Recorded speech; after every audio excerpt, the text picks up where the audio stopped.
Welcome to వరండా race. ఈరోజు మన టాపిక్ వచ్చేసరికి యావరేజెస్ అనమాట.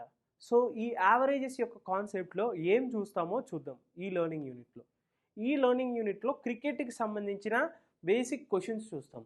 సో క్రికెట్లో మనకి ఏమేం క్వశ్చన్స్ రావచ్చు అంటే, సో క్రికెట్లో మనకి బ్యాటింగ్ యావరేజ్ అర్థమవుతుందా? So batting average concept, okay. Batting average అంటే ఏంటి? బ్యాటింగ్ యావరేజ్ అంటే టోటల్ రన్స్ స్కోర్డ్, అంటే తన అన్ని ఇన్నింగ్స్లో total runs by total innings అంటే ఏంటి? తను బ్యాటింగ్కి ఎన్నిసార్లు వచ్చాడు అనేది అర్థమవుతుందా? ఒక క్రికెట్ మ్యాచ్లో 1 ఇన్నింగ్స్ అంటే 2 ఇన్నింగ్స్ ఉంటాయి. అదే వన్ డే మ్యాచ్లో అయితే ఫస్ట్ ఇన్నింగ్స్, సెకండ్ ఇన్నింగ్స్. అదే టెస్ట్ మ్యాచ్లో అయితే 4 ఇన్నింగ్స్ ఉంటాయి. అంటే అట్లా జరుగుతూ ఉంటాయి అన్నమాట. సో ఫస్ట్ బ్యాటింగ్ ఆడతారు, సెకండ్ వాళ్ళు ఆడతారు, మళ్ళీ ఫస్ట్ ఎవరైతే బ్యాటింగ్ ఆడతారో వాళ్ళు థర్డ్ ఇన్నింగ్స్లో కూడా ఆడతారు, అవునా? సెకండ్ బ్యాటింగ్ ఆడలో మళ్ళీ ఫోర్త్ ఇన్నింగ్స్లో ఆడతారు. అర్థమవుతుందా? సో టెస్ట్ మ్యాచెస్లో అట్లా జరుగుతూ ఉంటాయి. అంటే టెస్ట్ మ్యాచ్లో ఒక్కొక్క ప్లేయర్ 2 సార్లు బ్యాటింగ్కి వచ్చే అవకాశం ఉంటుంది. అదే వన్ డే మ్యాచ్లో అయితే ఒక్కసారే బ్యాటింగ్ వచ్చే అవకాశం ఉంటుంది. ఓకే, అది బ్యాటింగ్ యావరేజ్. బ్యాటింగ్ యావరేజ్ అంటే ఏంటి? Total runs by total number of innings played అనమాట. సో నెక్స్ట్ వచ్చేసరికి బౌలింగ్ యావరేజ్ ఉంటుంది. అర్థమవుతుందా? సో బౌలింగ్ యావరేజ్ అంటే ఏంటంటే, అర్థమవుతుందా? రన్స్, అవునా? సో రన్స్ గివెన్, అర్థమవుతుందా? బౌలింగ్ యావరేజ్ అంటే runs given by wickets taken అవుతుంది. అర్థమవుతుందా? Runs given by wickets taken. Point గుర్తుపెట్టుకోండి, runs given by wickets taken. Next వచ్చేసరికి రన్ రేట్ అనే కాన్సెప్ట్ ఉంటుంది. రన్ రేట్ అంటే ఓవర్కి ఎన్ని రన్స్ కొడుతున్నారు అని. అర్థమవుతుందా? రన్ రేట్ అంటే ఓవర్స్కి ఎన్ని రన్స్ కొడుతున్నారు. సపోజ్ 1 ఓవర్ వచ్చేసరికి 6 బాల్స్ ఉంటే ఆ 6 బాల్స్లో యావరేజ్గా ఎంత రన్స్ కొట్టారు. సపోజ్ 50 ఓవర్స్కి, అర్థమవుతుందా? ఒక మ్యాచ్ 50 ఓవర్స్కి జరిగింది, 50 ఓవర్స్కి 240 రన్స్ కొట్టారు అనుకుందాం. సో రన్ రేట్ ఎంత అవుతుంది? 240/50. So 0 gets cancel, 24/5. 24/5 అంటే ఇంటూ 2 చేస్తాను. సో రన్ రేట్ ఎంత అవుతుంది? 4.8 అవుతుంది. అర్థమవుతుందా? సో 4.8 అట్లా రన్ రేట్ క్యాలిక్యులేట్ చేస్తారు. అంటే యావరేజ్గా ప్రతి ఓవర్కి 4.8 రన్స్ కొట్టినట్టు. అర్థమవుతుందా? అది రన్ రేట్ యొక్క కాన్సెప్ట్. మనకి main batting average, bowling average and run rate based మీదే మనకి క్వశ్చన్స్ ఎక్కువ వస్తూ ఉంటాయి. Okay, moving on to the first question. In a cricket match the run rate of first 5 overs is 4.2.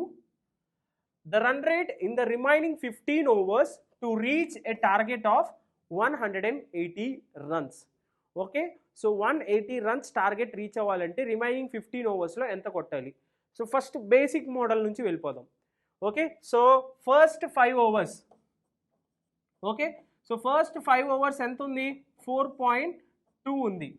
Okay, so that last 15 ఓవర్స్లో ఎంత కొట్టాలి, అవునా? అప్పుడు 180 runs target reach అవుతారు. ఓకే, సో ఎంత అవుతుంది? 5 × 4.2 plus 15 × x is equal to 180 కదా, అవునా కదా? ప్రతి ఓవర్కి 4.2 రన్స్ కొట్టారు. సో 5 × 4.2 విల్ బి 21, అవునా? సో 21 తీసేయాలి. సో 21 తీస్తే 159, అవునా? సో 159. సో 15 10 టైమ్స్, అవునా? 15 10 టైమ్స్. నెక్స్ట్ 90 కదా, అవునా కదా? సో 90 అంటే 10.6. సో రన్ రేట్ ఎంత మెయింటైన్ చేయాలి? 10.6 మెయింటైన్ చేయాలి. అంటే 159 రన్స్ కొట్టాలి, అవునా కదా? సో రిమైనింగ్ 15 ఓవర్స్లో 159 రన్స్ కొట్టాలి. సో ఇట్లా క్యాలిక్యులేట్ చేయొచ్చు. లేదు అంటే మీకు ఎలిగేషన్ టెక్నిక్ తెలుసు అంటే, అర్థమవుతుందా? సో ఎలిగేషన్ టెక్నిక్ కూడా యూస్ చేయొచ్చు. సో ఫస్ట్ 5 ఓవర్స్, అవునా? 5 ఓవర్స్, సో ఎంత ఉంది run rate? 4.2. Okay, next 15 overs ఎంత ఉండాలి? క్యాలిక్యులేట్ చేయాలి. సో దట్ 20 ఓవర్స్లో ఎంత కొట్టాలంట? సో 20 ఓవర్స్లో 180 రన్స్ కొట్టాలి. సో ఆన్ అన్ యావరేజ్ ఎంత కొట్టాలి? 9 runs per over. అవునా? So 9 runs per over. అవునా? సో రేషియో ఎంత అవుతుంది 5:15కి 1:3. అవునా? 1:3. దీని యొక్క డిఫరెన్స్ ఎంత 4.8. అవునా? సో దిస్ 4.8 ఎంత అవుతుంది 4.8 ఈజ్ ఈక్వల్ టు 3 parts. అవునా? 4.8 విల్ బి 3 partsతో సమానం అయితే so 1 part will be how much 1.6. అవునా? సో ఇక్కడ ఎంత రావాలి 1.6. 1.6 అంటే ఎక్కువ ఉండాలి కదా, 9 కన్నా ఎక్కువ ఉండాలి కదా. సో ఇక్కడ ఎంత ఉండాలి 9 ప్లస్ 1.6. సో ఆన్సర్ ఎంత 10.6. ఇట్లా కూడా క్యాలిక్యులేట్ చేయొచ్చు. ఓకే, ఎలిగేషన్ టెక్నిక్ తెలిస్తే వెరీ సింపుల్గా క్యాలిక్యులేట్ చేయొచ్చు. అర్థమవుతుందా? సో నెక్స్ట్ 15 overs ఎంత కొట్టాలంట 10.6 runs per over. Okay, moving on to the next question. The batting average for 30 innings of a cricket player, okay, is 40 runs అన్నాడు. Okay, his highest score exceeds his lowest score by 100 runs. If these two innings are not included, the batting average remains 38 అన్నమాట. Okay, the lowest score of the player is ఎంత అని అడుగుతున్నాడు. Okay, point ఏంటంటే 30 innings కలిపి, okay, so 30 innings, okay, 30 innings average ఎంత 40 runs అంట. అవునా? 30 innings యొక్క average 40 runs. His highest score exceeds his lowest score by 100 runs. అంటే దాని అర్థం ఏంటంటే హైయెస్ట్ స్కోర్ అనేది లోయెస్ట్ స్కోర్ కన్నా 100 runs ఎక్కువ. అంటే highest minus lowest is equal to 100. ఆ పాయింట్ గుర్తుపెట్టుకోండి. Next, if these 2 innings are not included, ఏ 2 innings హైయెస్ట్ లోయెస్ట్ రెండు ఇంక్లూడ్ కాకపోతే the average of the remaining 28 innings ఎంతంట 38. అంటే 28 innings యొక్క యావరేజ్ ఎంత అవుతుంది 38 అవుతుంది. అవునా? 38 అవుతుంది. పాయింట్ ఏంటి the highest and the find the lowest score of the player. అంటే lowest score of the player అడుగుతున్నాడు. మనకి తెలిసిన పాయింట్స్ ఏంటి ఇవి 30 innings average, 28 innings average, highest minus lowest value. ఇంకొక పాయింట్ తెలిస్తే మనకి ఆన్సర్ వస్తుంది. ఏ point highest plus lowest value ఎంత. ఎలా తెలుస్తుంది? ఈ 28 innings యొక్క యావరేజ్ 30 innings యొక్క యావరేజ్ డిఫరెన్స్ ఏమవుతుంది హైయెస్ట్ ప్లస్ లోయెస్టే అవుతుంది. అది కూడా ఎలా క్యాలిక్యులేట్ చేస్తాం? ఫార్ములా తెలిసిన వాళ్ళు ఎలా చేస్తారు 30 into 40 మైనస్ 38 28 into 38 అవుతుంది. అవునా? సో 30 into 40 అంటే 30 innings అండ్ 28 innings యొక్క యావరేజ్ అంటే ఈ రెండింటి యొక్క సమ్లో నుంచి తీసేస్తారు. ఓకే, ఇది ఒక మెథడ్. సో 1200 ఇదంతా 1064. అవునా? సో 1064 అంటే ఎంత అవుతుంది 136 అవుతుంది. అవునా? సో 136. ఓకే, ఇలా కాకుండా మనం ఎలా చేయొచ్చు? మనం ఇంకొక మెథడ్ యూజ్ చేస్తాం. ఎలా అంటే చూడండి. సో పాయింట్ ఏంటి ఇక్కడ 28 innings 38 ఉంది. సో ఇక్కడున్న 28 innings కూడా ఎంత ఉంటుంది 38ఏనా? సో 2 ఎక్స్ట్రా ఉంది. ఆ 2 ఎక్స్ట్రా ఎంత 30 innings కలిపి. So extra highest plus lowest ఎలా క్యాలిక్యులేట్ చేస్తారో చూడండి. సో ఈ రెండింటికి కూడా 38 ఇచ్చా లేదా? సో 38 ప్లస్ 38 ప్లస్ ఈ రెండింటి యొక్క డిఫరెన్స్ ఎంత 2. So 2 into 30. So 38 plus 38 will be 76. 76 plus 60 ఎంత అవుతుంది 136. ఇట్లా క్యాలిక్యులేట్ చేయాలి. ఇట్లా కాదు, ఇట్లా చేస్తే మీకు క్యాలిక్యులేషన్ ప్రాసెస్ ఎక్కువ అవుతుంది. ఇట్లా చేస్తే ఈజీ. ఈ 38 ఒకటి హైయెస్ట్ ఒకటి లోయెస్ట్ అనుకోండి. అవునా?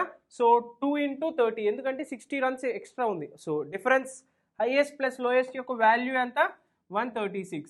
మరి లోయెస్ట్ వాల్యూ కావాలా లేదా? లోయెస్ట్ వాల్యూ అంటే highest minus lowest is equal to 100 కదా, minus plus minus.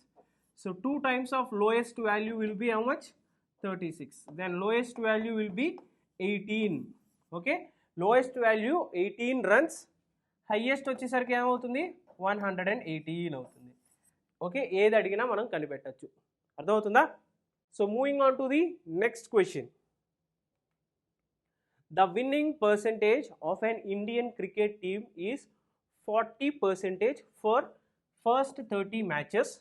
Okay, how many matches should the team need to win in the next 40 matches in order to increase the winning percentage to 70%? ఓకేనా? So ఇది కూడా మన allegation technique use చేయొచ్చు, లేదు అంటే ఇంకొక method direct method కూడా use చేయొచ్చు. సో రెండు మెథడ్స్ చెప్తాను. సో ఇంపార్టెంట్ మెథడ్ ఏంటంటే ఎలిగేషన్ టెక్నిక్. సో పాయింట్ అర్థం చేసుకోండి, the winning percentage of a cricket team is 40% for the first 30 matches. So 30 మ్యాచెస్కి అర్థమవుతుందా? 30 మ్యాచెస్కి ఎంత ఉంది విన్నింగ్ పర్సంటేజ్? 40% ఉంది, అవునా? సో తర్వాత ఏంటి, నెక్స్ట్ 40%, నెక్స్ట్ 40 మ్యాచెస్కి.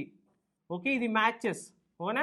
ఈ మ్యాచెస్కి ఎంత కొడితే నాకు ఇక్కడ 70 వస్తుంది అనేది పాయింట్, అవునా? సో డిఫరెన్స్ చూడండి, ఎంత డిఫరెన్స్ ఇది? 30 కదా. ఈ 30 4 పార్ట్స్తో సమానం, అవునా? మరి 3 ఎన్ని పార్ట్స్తో సమానం అవుతుంది? 3 ఎన్ని పార్ట్స్తో సమానం అవుతుంది? మరి 1 పార్ట్ ఎంత? 7.5తో సమానం అవుతుంది కదా. సో 7.5 అంటే 3 పార్ట్స్ ఎంత అవుతుంది? 22.5 పార్ట్స్. 22.5 యాడ్ చేయాలి, ఎందుకంటే ఇక్కడ తక్కువ ఉంది కాబట్టి. సో మన విన్నింగ్ పర్సంటేజ్ ఎంత ఉండాలి? 92.5% ఉండాలి. అర్థమవుతుందా? సో 92.5% విన్నింగ్ పర్సంటేజ్ ఉంటే అప్పుడు 70 మ్యాచెస్కి కలిపి 70% ఉంటుంది. ఓకే, ఈ పాయింట్ ఎలిగేషన్ టెక్నిక్ యూజ్ చేసాం. ఎలిగేషన్ టెక్నిక్ యూజ్ చేయకుండా నార్మల్ మెథడ్లో చేయాలి అంటే, సో ఫస్ట్ 30 మ్యాచెస్ యొక్క విన్నింగ్ పర్సంటేజ్ ఎంత? 40, అవునా? 40 గెలిచారు అంటే 10% వాల్యూ 3. 40 గెలిచారు అంటే ఎన్ని గెలిచారు? 12 గెలిచారు, ఓకేనా? సో 40 మ్యాచెస్ జరిగినాయి, ఎన్ని గెలవాలో తెలీదు, కానీ ఓవరాల్గా 70 మ్యాచెస్ ఉన్నాయి, అవునా? ఈ 70 మ్యాచెస్లో ఎన్ని గెలవాలంట? 70% తెచ్చుకోవాలి అంటే 10% వాల్యూ 7 కదా. 70 × 7 అంటే 7 × 7 49 మ్యాచెస్ గెలవాలి. సో 49 గెలవాలి అంటే రిమైనింగ్ ఎన్ని గెలవాలి? ఇక్కడ 37 గెలవాలి, అవునా? సో 37 గెలవాలి అంటే ఎన్ని ఓడిపోవాలండి? 3/40 ఓడిపోవాలి, అవునా? సో 3/40 యొక్క వాల్యూ ఎంత అవుతుంది? 3/40 విల్ బి నథింగ్ బట్ 7.5%, అవునా కదా? 3/40 ఎంత అవుతుంది? 7.5%. సో మన విన్నింగ్ పర్సంటేజ్ ఎంత ఉంది? 92.5%. అర్థమవుతుందా? సో 92.5%. ఓకే, సో సమ్మరీ చూసుకుంటే ఈ యావరేజ్ యొక్క ఎల్యూలో ఏం నేర్చుకున్నాం? క్రికెట్ కాన్సెప్ట్ బేస్డ్ మీద కొన్ని క్వశ్చన్స్ చూసాం. Okay, hope you understood this ఎల్యూ. Thank you.